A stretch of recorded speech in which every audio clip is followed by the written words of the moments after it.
All right, looks like we're live. Welcome everyone to the final concurrent session of day one of the 10th Annual Symposium on Environmental Justice and Health Disparities.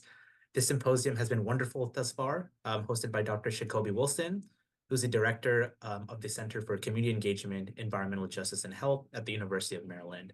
My name is Vivek Ravichandran, and I'll be the moderator for this session. I'm a PhD candidate working with Dr. Wilson at the University of Maryland School of Public Health. But today we have a very exciting session and wonderful esteemed panelists to discuss environmental justice and air quality monitoring efforts in Turner Station. This session, which will last approximately 1 hour and 15 minutes, will take on the style of PowerPoint presentations, after which we'll take about a 15 to 20 minute Q&A from our audience. So without further ado, I'm going to go ahead and introduce our esteemed speakers in the order of which they will be presenting today. First up, we have Ms. Gloria Nelson. Ms. Gloria has been the vice president and is currently the president of the Turner Station conservation teams for over 20 years. Under her leadership, the teams have accomplished many of Turner Station's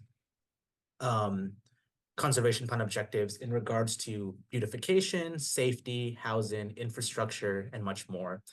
Ms. Gloria has become a strong activist for legacy EJ issues that plague Turner Station, which is the largest historic African-American community in Baltimore County, Maryland. Thank you, Ms. Gloria, for being here today. Thank you. Thank you. Next up, from the government side, we have Mr. Ryan Ovell. Ryan is the manager of the Air Monitoring Program within the Air and Radiation Administration of the Maryland Department of the Environment. Ryan oversees the state's regulatory ambient air monitoring network, which collects data on criteria air pollutants to ensure compliance with the National Ambient Air Quality Standards, or NAAQS. Ryan has over 2 decades of experience in air quality monitoring, data management, and quality assurance to ensure that our data coming in follows both the state and federal regulations. Thank you, Ryan, for joining us today as well. Thanks for having us. Appreciate it. And last, but certainly not least, we're joined by our academic partner, Dr. Anna Rule.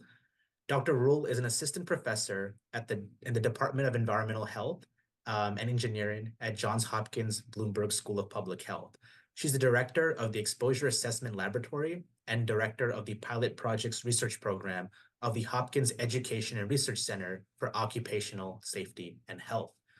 Thank you, Dr. Rule, for joining us and making up what is a wonderful community, government, and academic partnership.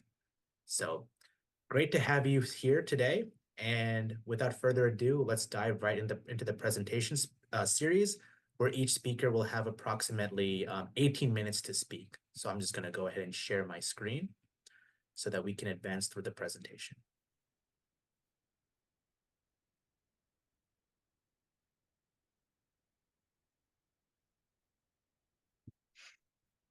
All right.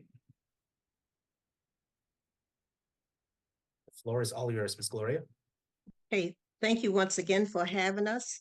And I'm going to start by sharing our community history and then an overview of desired outcomes, as well as our challenges and concerns with EJ. And what you see here is a overview of our community with some of the EJ components in the very, very background. And if you look at far extreme upper left, you'll see a portion of what was our beloved Key Bridge. Next.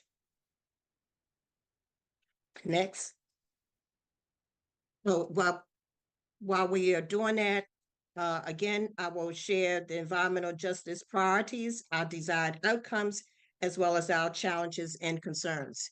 This is just a snapshot view of industries that are around Turner Station. As you see Turner Station in the mid area, then you see Dundalk Marine Terminal, which has been a great partner, but it had a lot of issues with chromium on site. And then we have the actual Baltimore Gas and Electric Riverside generation plant there. We have in the background, as well as our EJ Superfund site, and that's Bear Creek, which we're currently working on. And then the larger brown area, it's what was Beth Steel and Spurs Point, which was our greatest pollutant to the community because of the workers that work there. Next. Let me just give you a little bit of history about our beloved community. Turner Station is in the southeastern corner of Baltimore County, and it's a waterfront community in Dundalk, which is approximately 2 miles from the Spurs Point, directly across from Bear Creek, which I just recently shared with you. In 1888, Black people migrated from the South for jobs at Beth Steel, Spurs Point, and other industries. Turner Station was founded and became the largest African-American community in Baltimore. In 1920 through the 40s, due to racial segregation, residents of Turner Station developed a self-sufficient community. We had grocery store, post office, health centers, movie theaters, amusement parks, and it just goes on and on. A cab stand, you name it, we had it all. We were very much self-contained. In the 50s, the community grew to over 10K, and it was built on faith, family, hard work, and education. Many successful people was raised in Turner Station. Some of you may be familiar with the name Henrietta Lacks, with her leader cells and Congressman Kwesi Afume.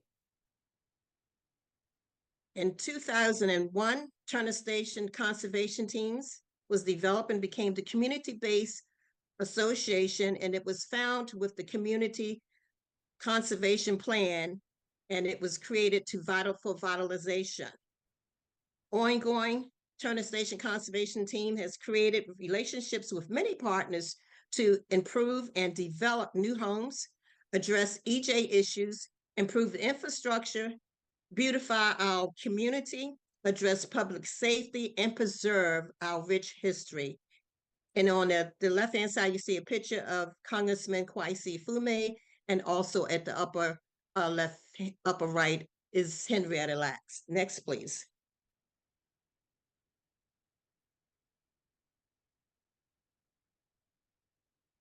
Settlement and remediation. Beth Steel, as I mentioned to you, was our greatest polluter. In the early 1900s, Beth Steel was the world largest steel employer with 3K workers. Steel was used for railroad creation as well as for war production during World War II and I and II. In 1960, decline from local demand led to decline in production.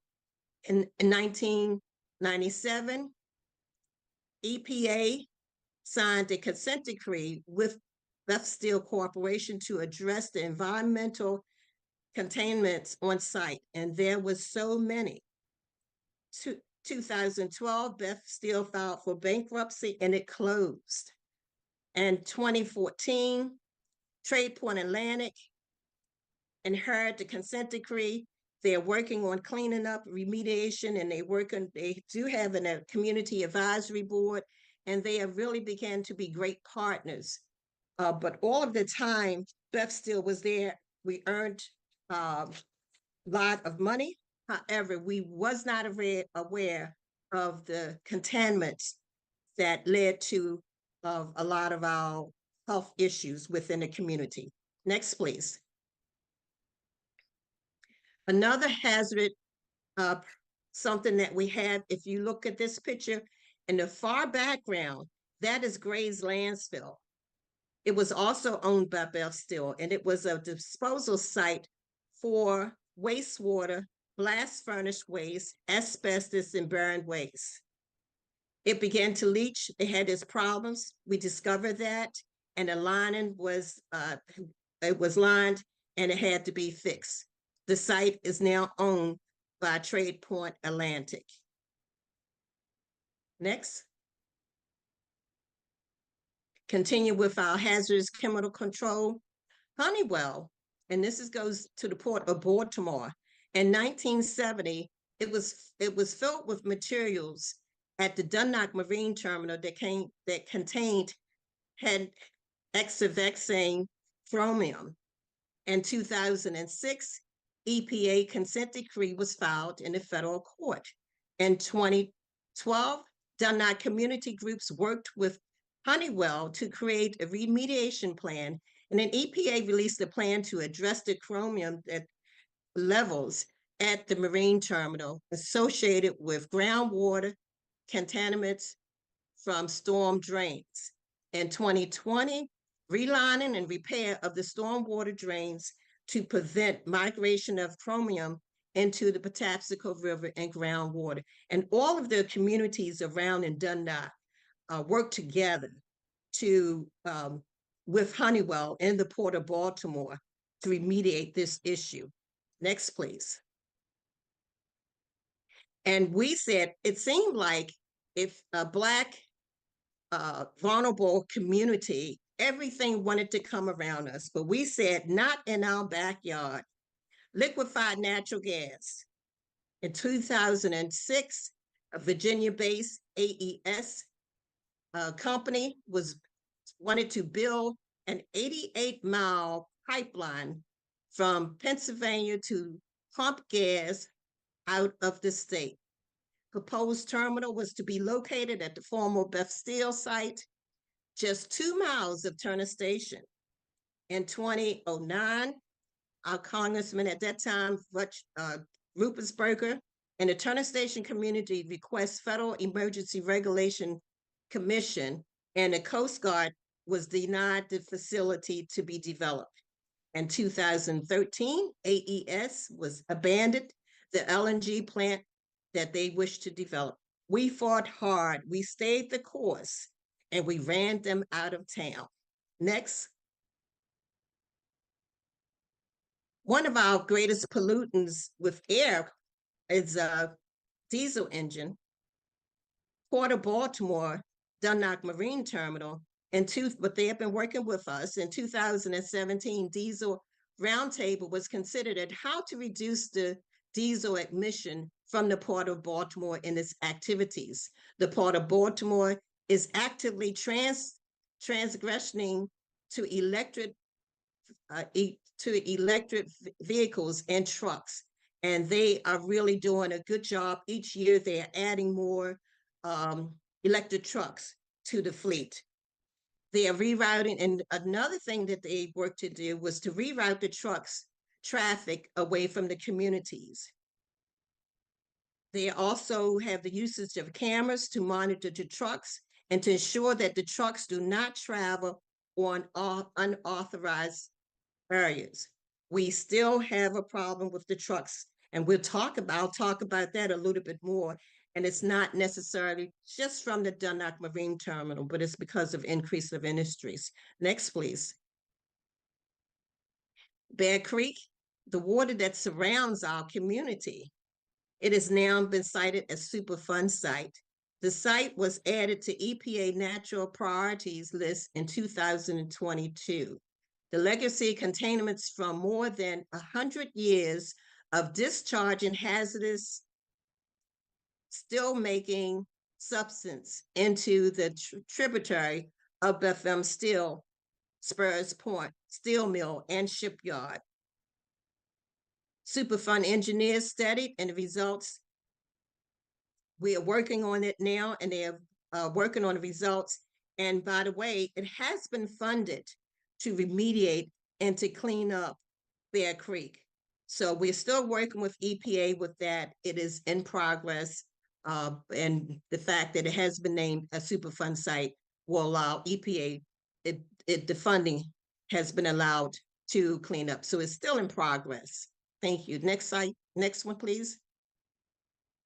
Again, the legacy of pollution has led to health disease, lung cancer, respiratory disease such as emphysema and asthma.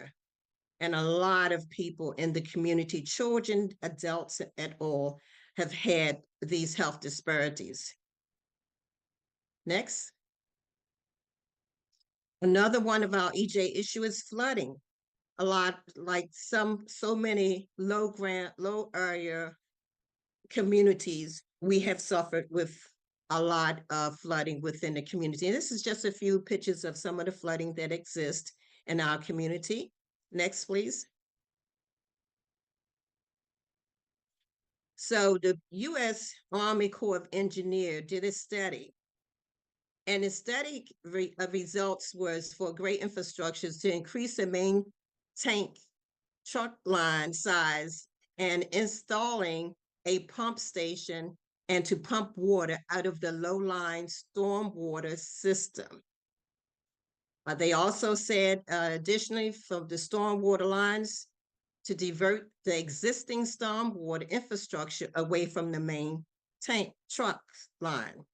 An additional stormwater, such as rain catchment bases, and they talked about putting up a flood wall. They talked about flood proofing. However, the recommendations that they have made costly, very costly. So we are still working on our flood remediation and coastal resiliency.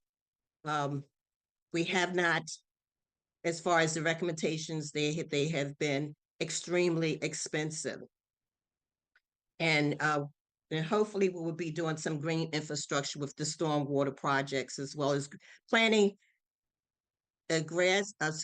planting trees and native habitats for vegetarian. So we're working with Baltimore County with a climate resiliency plan. Next, please. We're here with Fleming Park Shoreline Restoration Project. Again, it is a priority, and we want to we talked about using beneficial reuse of dredge material from the Baltimore Harbor. This project has been a longstanding project for the community. However, the funding has not been available. But the project was we hope that the project would be designed with thickened shoreline to protect community against storm surge and sea level rise. We also talked about the increase of local and regional capacity for risk management in the park design to include community co-benefits. This project is one of my pet peeves, and we hope at some point in time that we will have funding for this particular project. So it has taken a pause at this time. We're in a food desert, and we lack redevelopment. We have been isolated geographically because of the advantage of the lack of food within the community. However, we have community gardens. We have a weekly food pantry at a local church, and then we have a monthly food distribution, which is done by the conservation teams. But ensuring residents with food security and access to services, we are working on that. We recently received a grant, and that we will be receiving technical assistance from EPA to come up with a plan to help with our food security. Next. Okay. All right. Thanks, Ms. Gloria. That was really great, providing context, I think, for what we're going to segue into, which is the American Rescue Plan, ARP plan that Ryan will be talking about. So I guess we can go ahead and pass the mic over to you. Okay. All right. Can you guys hear me okay? Yep. Okay, great. Ms. Nelson, I'm not sure I want to follow that fantastic presentation, but I'll do my best here. So as Vivek said, and Siege, thank you, and Vivek, thank you for having us and allowing us the time to speak on this topic. We're going to go through the American Rescue Plan and just kind of go over, where it started and kind of where we are in the process. So next, please. And this is just a quick outline, talk a little bit about Turner Station and MDE, the American Rescue Plan Act, and then grant specifics, and then a little bit about low-cost sensors and current progress. So next, please. All right, so just starting with the, well before, I guess, talk of the American Rescue Plan Act, as Ms. Nelson said, MDE has been active in Turner Station. The Maryland Interagency Work Group, which is a partnership that includes the Turner Station conservation teams, first and foremost, and then you can see here Maryland Department of Transportation, Maryland Energy Administration, and MDE have been working together for many years to help initiate projects focused on pollution reduction, improving air quality, and overall environmental health in Turner Station and in the neighboring areas adjacent to the Port of Baltimore.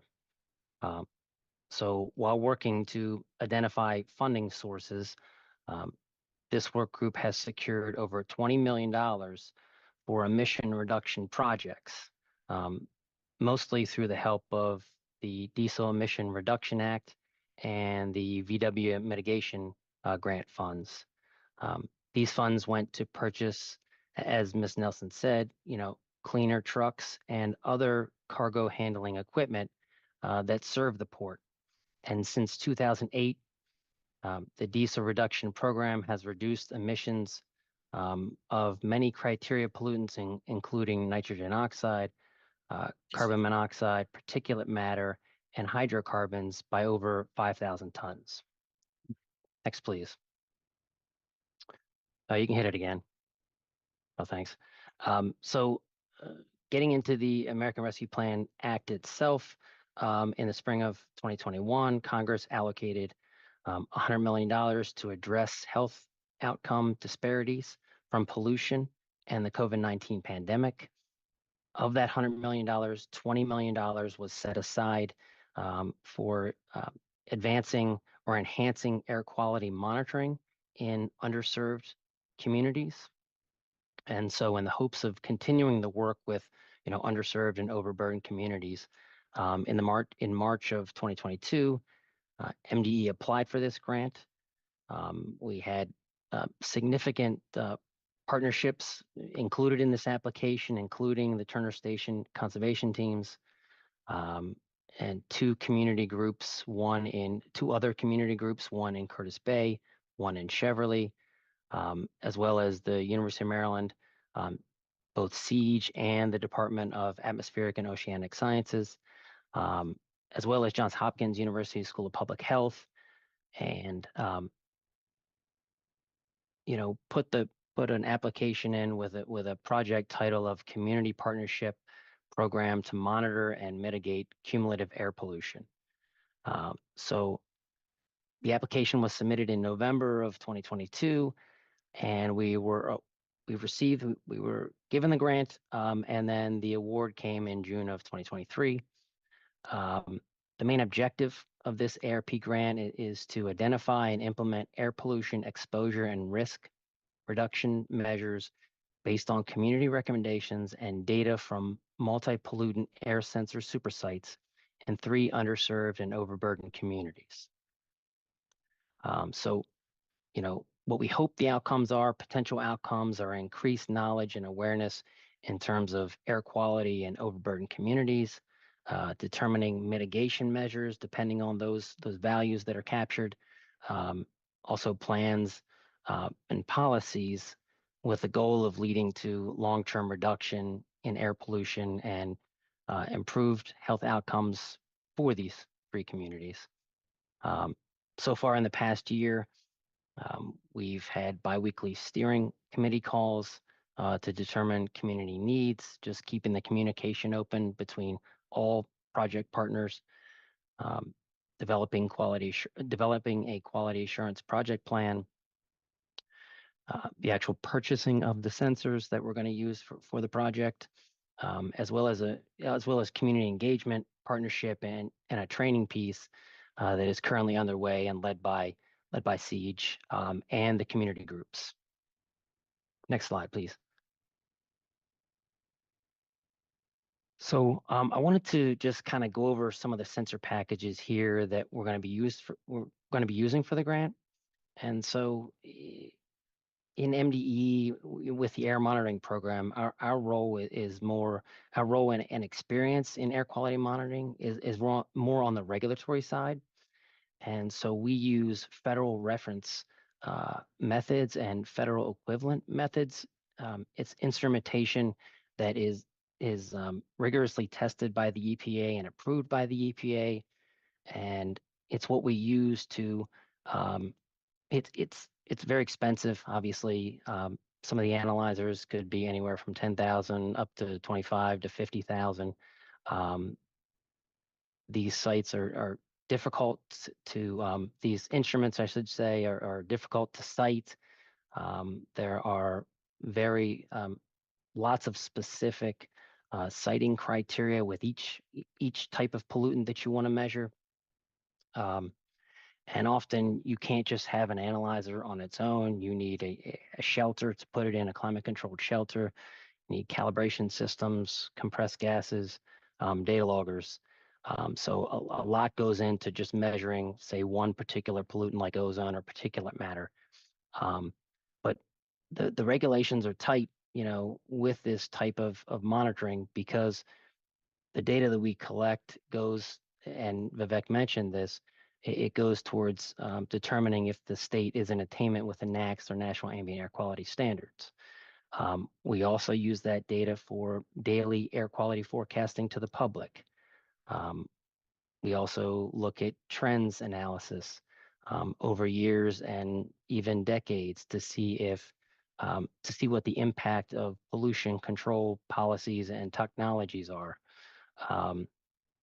And so, saying all that, the equipment that we're going to use for this grant is way different. Okay, these are going to be low cost sensors. They could be on the order of several $100s to a few $1,000s. They're often small and portable. There are few, if any, siting requirements, for these sensors. And so, because they have fewer components, they could be less accurate. The fewer components makes them cheaper, but also they could be less accurate and more susceptible to atmospheric and siting interferences that, say, some of the FRM or FEM instrumentation isn't. But these sensors are great for it's an up and coming field, and these sensors are great for filling gaps where there isn't data, where we couldn't possibly put a NAAQS monitoring or regulatory monitoring site. They're great for targeting sources and or hotspot identification. Next, please. So just here's a few examples. On the left side is more the regulatory side of things, and then on the right side are your low-cost sensors. I mentioned air monitoring shelter on the left there is a picture of one of the shelters. And these alone, a climate-controlled shelter of this size could be upwards of $75,000, $85,000 just to have a spot for the equipment to go. So, and then to the left of that is an instrument rack. And it looks like we get a lot of different pollutants measured out of that instrument rack, but in actuality, we're getting one parameter. So one box in there is an analyzer, and then the other equipment is a data logger and a dilution calibrator and a zero error generator, and you got compressed air gases, compressed tanks in the back that are certified. So a lot goes into the regulatory side to create that legally defensible data. And then compare that to what you see on the right with the low cost sensors that we plan on using. These sensors are much smaller. Looks like you can put them anywhere. We have one sitting on the rooftop there. One comes with a tripod. You can hang them on fences. You can hang them on railings. Even there's one here on a street sign post. So a lot of them come with solar panels. because they're smaller, because they have fewer components, they don't have the power draw that, say, a lot of the equipment, the regulatory equipment has. And so you can use these small solar panels to operate them. And they have internal cell routers inside them as well. So communication, once the instrument is plugged in or, connected to a solar panel, the data is automatically transmitted up to a dashboard where, anybody can see that data. Next, please. So current progress, I mentioned the steering committee calls, they continue, and those are, a really good thing to keep in touch with, and University of Maryland, leads those, and it's the community discussing their issues, and MDE side discussing, different aspects of the project. And so just really keeping everybody up to date on what's going on with all the different aspects of the project is really, really important, and has been super helpful and productive. Currently, we've gotten all of the sensors in, and we're doing co-location testing. And these sensors here, these are pictures from our regulatory monitoring site, and you can see kind of like these groups of sensors. The top right are the C12 black carbon sensors. On the bottom right, we have our SPOD total volatile organic compound sensors. And then on the bottom left, we have modular sensors that are giving us both particulate matter and gases. So those are the main parameters that we plan on measuring. In addition to meteorology, and meteorology is key in knowing, when we're looking at this data and maybe we're seeing spikes in the data, what direction is it coming from? What are the wind speeds? What are the temperatures? What's the humidity? All of those, met factors are going to be very, very important as we proceed into this project.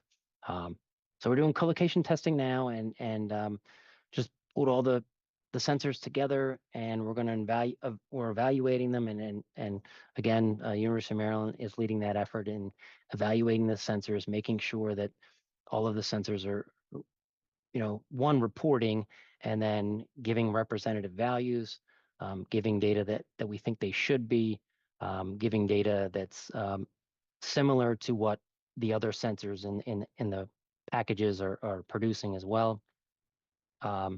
And where we can, we will be comparing the sensor data to some of the FRM and FEM data to evaluate accuracy. Yep. I think that's all I had. I think we're going to do questions at the end, right? Yep. Thanks, Ryan. I think it's really great to have that regulatory, conversation brought into this, the context with Turner Station and the other communities that make up the ARP project. So I think what we're going to do now is, and of course, anyone who's online, please put questions in the YouTube chat, and we'll get those boosted to the screen at the end of the presentation series. But Dr. Rule, I'm going to go ahead and stop sharing my screen, excuse me, and I'll allow you to share. Thank you. Thank you very much. Thank you, Ms. Gloria and Ryan, for those great presentations. My talk is going to be a little different. Wait, let me see. Oop. 1 second. Of course, we tried this before and it worked perfectly well. Why isn't it not? Okay, here you go. Right. Yeah, we can see your presentation. Yep. Yes. Okay. So first I want to acknowledge the people that have worked on this for many, many years. We started this project a long time ago, and sometimes it seems a little frustrating because it's like fits and turns, and I will talk a little bit about the challenges, but like Ryan was just saying, the monitoring is really expensive and complicated.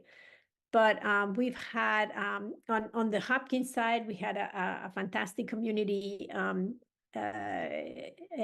person to contact us with Turner Station, Barbara Bates Hopkins. She just recently retired, but she was tireless working with Turner Station and other communities around Baltimore, and Jana Mihalik, who also was instrumental in helping with this project. And on the Turner Station conservation teams, of course, Miss Gloria, who has been at the forefront, fearless leader for Turner Station for many, many years. And Larry Bannerman, who also retired recently, but helped us a lot at the beginning with this project that I'm going to talk about. And Michael, some more recently, has been helping with the effort. So like Miss Gloria said, Turner Station is really at the forefront, the crossroads of industrial sites. And here you see a few of the sites that she already mentioned, the heavy traffic, the Sparrows Point to the southeast, which even though there's no steel mill anymore, there's still like some of the legacy pollution from years and years and almost 100 years of steel making in there. With the Grace landfill as a waste disposal site, and the Bear Creek very contaminated, and is now a Superfund site. And of course, at the Dundalk Marine Terminal, which, as Ms. Gloria mentions, has been a really good partner. I sometimes mention it as a really great partnership between industry and community that has the Dundalk Marine Terminal has helped a lot the community with many of the efforts, and is now partnering, but still is a legacy polluter also. And I'm going to talk a little bit about why, although Ms. Gloria mentioned it a little bit. So in 1970s, as part of the expansion that the port was going at the time, they added 148 acres using something that at that time everybody thought was very innocuous, not toxic substance called chromium ore processing residue. It was what came out of the chromium smelter that was placed across the water. And it was not only placed there, it's placed in a couple of places around Baltimore.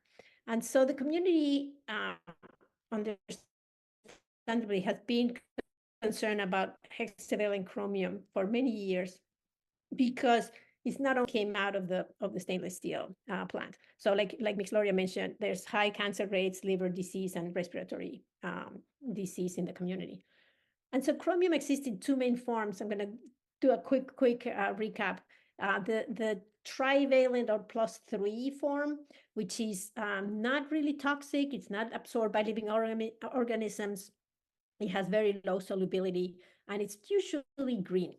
But also we have hexavalent chromium, which is very toxic. It's a very potent oxidizer. It's an inhalation carcinogen. It's very corrosive. And unfortunately, it's very useful. We use it in a lot of things. Like it used to be used in that yellow paint for the school buses. I don't think it's used anymore, but for many years it was used. It's used as a preservative for wood. It's used in a lot of things that we use every day. So it gets accumulated in the environment.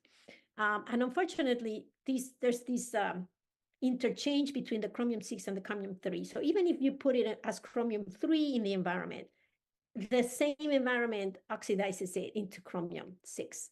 And so, again, this in the same way that if it's in chromium-6 in the environment, the same air and other pollutants in the environment helps reduce it to chromium-3. So there's this constant interchange between the two.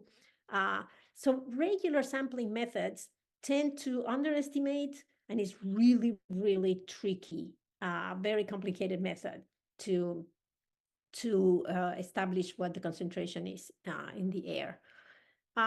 So some of the characteristics of this chromium ore processing residue that was used for filling in the Dundalk Marine Terminal is that they put it in the soil as this gray black material, assuming that it was going to just stay like that, or even reduce even further, become a chromium-3.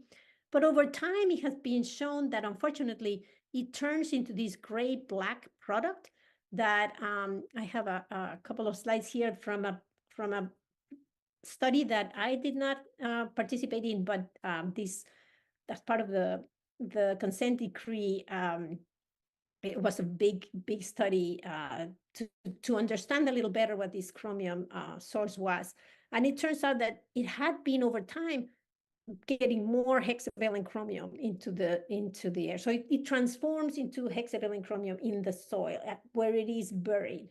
So this is one of the things that got us concerned, and one of the reasons we came to the area. This is the part of the terminal that has the copper, the chromium ore processed residue, and most of it, if you look at the bluer sides, are the closer to the surface, the less deep. So so there's been a couple of efforts to measure this hexavalent chromium in the community, but like I mentioned before, it's really complicated to measure. Because there's heavy traffic in the area and it's not sealed, it's just paved, there's constant potential for contamination. So Ms. Gloria mentioned they have finished the stormwater lining, so the water that goes into the creek is mostly isolated from this chromium source, but the potential to be into the air is still a potential. So Honeywell has been doing some soil sampling in the area, even though they didn't find any samples that exceeded their limit. The Maryland Department of the Environment has a remediation level of 23 parts per million. No samples were above that limit, but the New Jersey Department of the Environment has a remediation level of 1 part per million, so it's a little more protective, and 17 out of those 36 samples were above that limit. So we wanted to like follow up a little bit with that and see if we could understand better where the source was and what was happening with it. So there's also some air sampling that was going on around the terminal with a work perimeter, an 8-hour personal monitoring sample using OSHA methods, which I'm going to skip this for now. But this data doesn't help the community because, first of all, the OSHA method is an 8-hour average sample that is meant to protect the workers, which are usually healthy individuals. But the residents are there every day, all their lives, and they are, some of them, like young people and older adults, are maybe susceptible individuals. No monitoring in the community for hexavalent chromium because, like I mentioned before, it's really complicated, and the methods that exist are not very good. So our proposal was to develop a method to improve on those methods that exist from EPA or other methods or OSHA including. And so we collected a couple of samples and we analyzed them in a very complicated lab, which is the synchrotron up in New York. And actually, this is from the Honeywell data that was the perimeter of the site. And we collected this data. It's really complicated to actually obtain this data, even though they collected it. We have to go to the Maryland Department of the Environment, and they give us a list, a big stack of papers with one slide each with one data point. So even though it looks like a quick graph, it took us a couple of months to compile this data. And one of the things that we can see here is good news. The concentrations were going down. So the concentrations were reducing over time. And we see this kind of like flat line because that's the limit of detection. We cannot go any further down. It's one of the things that is kind of like problem with the method. But we can see here, all the way down here, way below that is where EPA has this increased risk of cancer of 1 in a million, which is where we want to get. We don't know where the samples are right now because we cannot measure them. So part of our sampling was to try to get some preliminary data to get some funding for establishing a background so that we can know where the sources are and what is the exposure to the community in particular the Turner Station, but also around the Baltimore area. So we have used this data to submit a few proposals, I think between 3 and 5, but unfortunately we haven't been able to get the funding needed, but we're working on a method to improve on that limit of detection. But we also have engaged in the community for many years, like I was saying before, and we participated in monthly meetings, annual community fairs, and national night out events. We participate in special meetings regarding the industrial sites. So when there was a discussion about the container terminal at Sparrows Point, or the port permits, Bear Creek Superfund sites, and we've tried to support the community during recent environmental concerns. We wrote to the MDE requesting continued monitor of cyanide at the discharge of the water, which the port was proposing to stop. And we submitted comments related to the Bear Creek Sediment Superfund, which, like Gloria mentioned, we're waiting on what are the results there.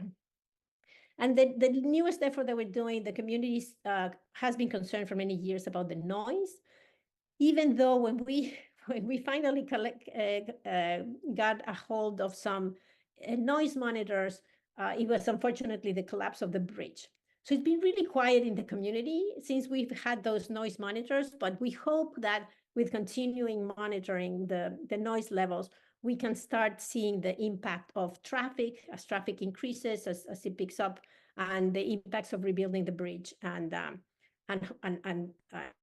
Turner Station is at the forefront of that bridge, so we can see some of that impact of the traffic on the noise.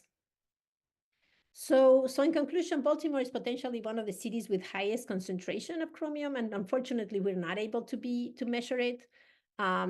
And so we need to have some background and continuous monitoring to evaluate exposures. And so hopefully we can find some of the funds to continue our efforts to improve on the method. So again, just want to acknowledge our partners at Turner Station and Hopkins, and thank you everybody for your attention. I'm gonna stop sharing so we can see people. All right. Thank you, Dr. Roll, for that wonderful presentation, providing a different lens, separate from, or I guess in tandem with our ARP project. And I want to thank all the speakers for their time. We do have some questions from from online. The first one being, very excited to be listening today, learning so much. Wonderful. That's what we're here to do. We're glad that we're teaching about low-cost sensors. But the question is, I'm curious to learn what pollutants we're measuring and what the plan is to make that data available. So I guess whoever wants to jump in, Ryan or Dr. Rule, maybe.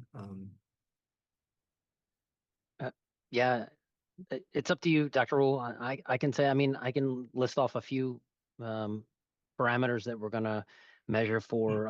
It's black carbon, and a lot of these are what, in discussions with the communities, the 3 communities, these are the parameters that they were most interested in seeing, measurements of. So it's PM 2.5, PM 10. So 2 kinds of particulate matter, basically, just the size difference there. One, PM 2.5 is referred to as PM fine, and then PM 10 is is more of a dust, larger particles. And then we're looking at black carbon. We're looking at a total VOC measurement, and we're looking at a handful of gases. So ozone, carbon monoxide, nitrogen dioxide, nitric oxide, and then, as I mentioned, meteorology. So we're going to figure out where the winds are coming from, what the temperatures are, and try to, maybe pinpoint some sources if depending on the readings that we get. And I guess the second part of that question was, how is it going to be available to the community? Right. So and I can let Ryan also talk about it, but one of the great things that I think about this project is that the sensors have the data that is available real time. So some of the community members I know at least in the Turner Station community, were really excited that they could actually look at the real time changes in some of these pollutants. I don't know, Ryan, if you have other plans to disseminate. Right. No, that's exactly right. A lot of these sensors, when you just plug them in after about 10 minutes or so, the data goes up to their vendor dashboards basically, and so you can see the black carbon readings and the total VOC readings and the ozone readings right on particular dashboards that can be made available if you're interested, I believe. We have lots of community members in each of the communities that have we have accounts for on these vendor, sensor dashboards. So they're able to go in to those sites and just pull everything up and see what it's looking like at any time, like Dr. Rule said. And we do have a session actually as part of the symposium on an air quality sensors workshop where we will be displaying those dashboards. So for those of you who are online, be on the lookout for that session. I'll be leading that. Okay. I wanted to Yep, just Dr. Roll. mention that I think, I don't know if people are aware, but one of the reasons we're interested in black carbon, there's two important sources of black carbon. One is diesel traffic, but also in some of the communities in Baltimore that are across the I guess the traffic area of the trains that transport carbon, and some of the sites have actually deposits of carbon. So some of the communities are actually impacted by some of those specific sources of carbon. I think this is one of the reasons that black carbon was of particular concerns to some of the communities around the area. And Miss Gloria, I know that the bridge had collapsed. I'm blanking on the date right now, but we had data from before the collapse and after the collapse. And I'm sure you could maybe tell folks, if you even noticed that the air was cleaner, or there were fewer trucks coming by, and we saw a dramatic decrease in black carbon, and having that information available to the community so they can see exactly where that drop off occurred, I think was. That's correct. That's correct. With the bridge collapse, it has decreased traffic over the community and through Bruin Highway tremendously.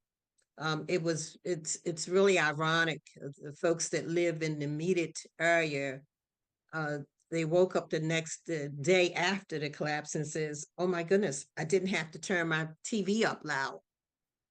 So the noise was just so loud from the traffic that they had to keep the TV up loud in order to hear it. Meanwhile, truck traffic goes over the community because of the expansion of the stretch on the approach. And all of that diesel engine is just right over the community, is polluting, has decades have polluted the community. So it is a great difference now. And we hope by the time the bridge is rebuilt, there'll be other mechanism in place to help decrease some of that truck diesel pollutants. Yeah, definitely. And you mentioned truck rerouting in your presentation, Ms. Gloria, and you mentioned electrification of fleets. So with the rerouting that we saw during the bridge collapse, I think one of our community partners, Curtis Bay, saw that they actually saw an increase in traffic in their community. So I guess my question to the team, Ryan, maybe from MDE's end, is how do we work to finalize these truck rerouting patterns? How do we go about, what's the first step? Like what's an actionable step that can be taken? And others can also chime in. Well, I know for sure that the communities have been working with the Truck Association and reassuring that the truckers are using a better GPS system. Some of them were using not as an advanced system as others. And then some was just blatantly cutting through the community because their concerns was that the truckers losing time to get their load from point A to point B. So they absolutely purposely have cut it through as a shortcut And this is why these monitors have been placed on a road to identify those truckers that's actually doing violations, because it has actually become hazardous directly in the community. There have been several accidents. One truck got caught making a turn on it in a road that he should not have been at, and caught the lamp poles, and got entanglement. And that was hours of work getting that tractor trailer off the from the entanglement and then out of the traffic area. There have been accidents, aggressive driving on the streets we have found. So it's an issue. It's been an issue, and it's unfortunately it's not going anywhere. But again, our community as well as the surrounding communities have been working with the truck association, but then all of the truckers are not part of that association. So, and we've been working with the local law enforcement as well. Ryan or Dr. Rule, anything to add? Just that it's a complex situation, I guess, with the bridge going down and traffic patterns changing everywhere. Like you said, some lost all their traffic, and then others. I mean, just look at the tunnels now. Every single afternoon, they're backed up for miles. Yeah. And so it's going to take a lot of people with I know MDOT does lots of monitoring of the vehicles on different roadways and different sections, and so looking at some of that data is going to be interesting. And comparing some of that data to say our regulatory sites, that we do have 2 near road sites, that one in Howard County, one in Baltimore County. And so we can maybe look at differences, pre-bridge and with the bridge and without the bridge. And then as the bridge comes back, see how things change. Hopefully we can do the same with some of these sensors that are in the communities as well. Get a picture of what things look like now, and then, hopefully we're still up and running and keeping an eye on things. And, as the bridge gets rebuilt and traffic patterns change again, then we can get an idea of kind of how that's affecting, air quality in lots of different areas. There's actually a question on the chat also. If you also noticed not only the noise going down, but also the particulate matter was reduced after the bridge, or did particulate matter stay high? I feel like Did this you is a notice? question I could answer, but I'm the moderator, so I'll it's just a habit now, having been the operations manager on this project. But I don't know if Ryan or You're the moderator, but you're also looking at the data. that is true, everybody. Everyone who's online, I am looking at the data for the University of Maryland Center. So I can confirm that the PM values, based on preliminary data we also have a low-cost Purple Air network, Purple Air monitor network that measures PM10, PM 2.5, that Ryan mentioned, also PM1, which are the more ultrafine particles. And we've seen that the PM 2.5 has gone down, but the Purple Airs themselves are not good at measuring PM10. So can't speak on that. And that has to do with our co-location protocol. So long story short, yes, both PM and black carbon has gone down post-bridge collapse, at least in the immediate couple of months following.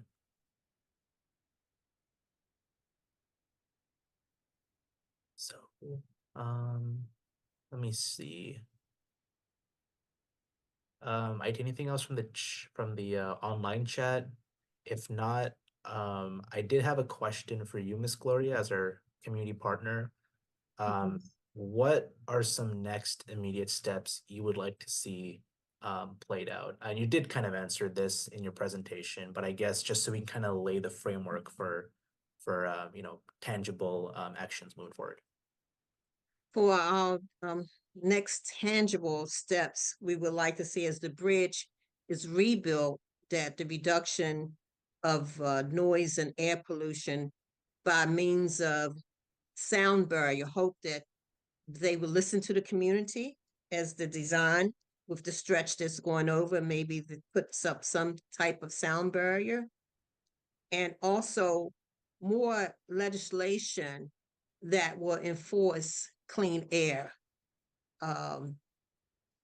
with the diesel emission reduction act, that we hope that more funds are available so they can be converted, because once the bridge goes up, the air pollution is going to increase again. So we're looking for that, and we're hoping that during this stretch of rebuild within this 4 years, that EPA will be able to obtain more money, and the Port of Baltimore will be able to apply, and hopefully these the Diesel Emission Reduction Act is still around and will still be providing funds, per their application. They have been very successful each year to obtain funds to offer within that program to convert. But we need stronger legislation.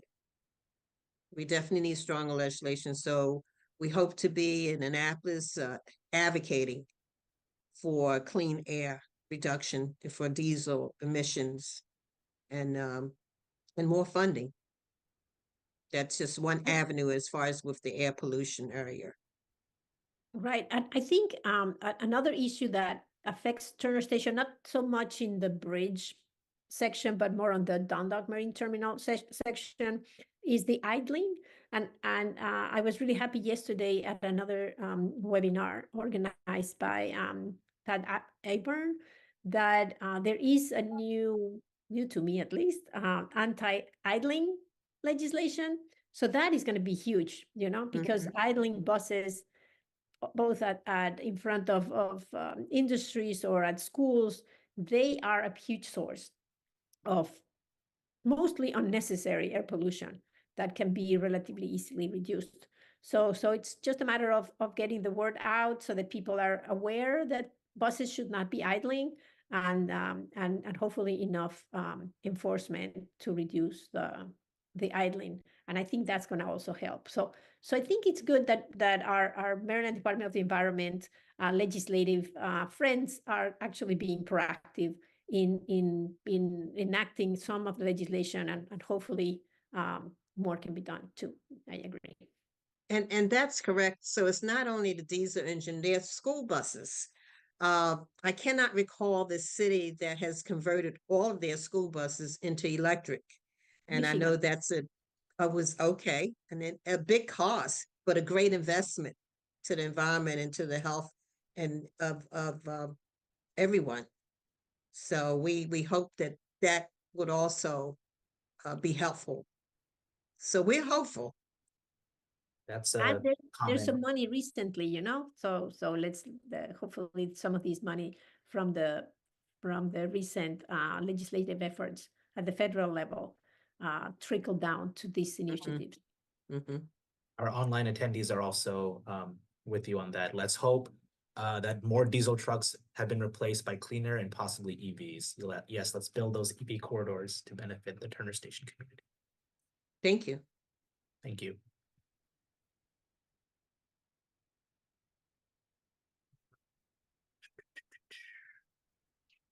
I think some other questions I had were answered by you, Ryan. I just had some questions about presenting the data to the public, so we went over that.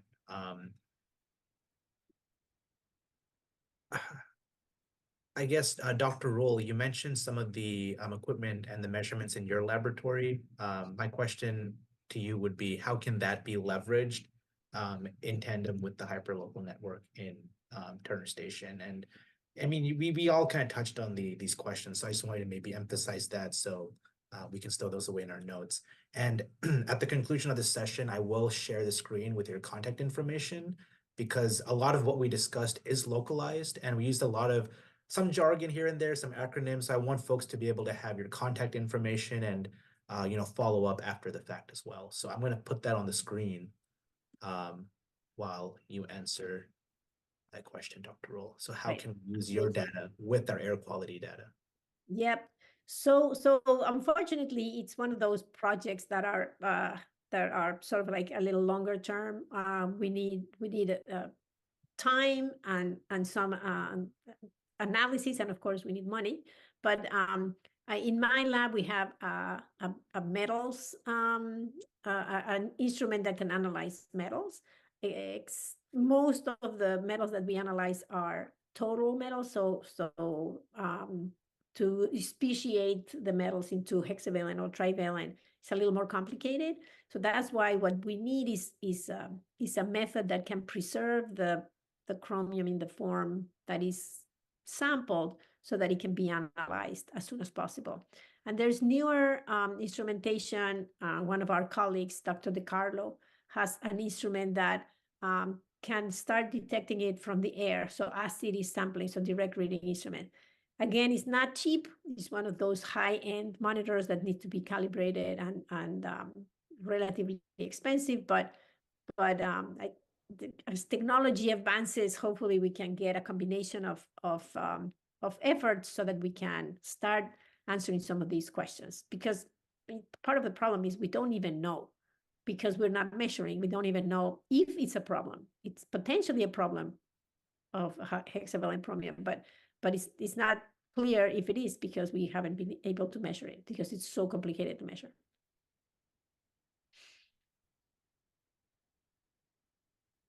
Thank you, Vivek. It's muted. Thanks, Dr. Roll. I don't see anything else in the chat. And that's all I had for folks. I think we went through the presentations really effectively. I'm sure I learned a lot from you all, and I'm sure the attendees online have as well. I do want to let folks online know that we do have a close-in plenary that starts at, I believe, 4:30. So be on the lookout for that. And I think we can close out from there. And thank you once again to all the speakers for being here today. Thank you for having me. Thank you so much. The air Appreciate the time. next week. Thank you.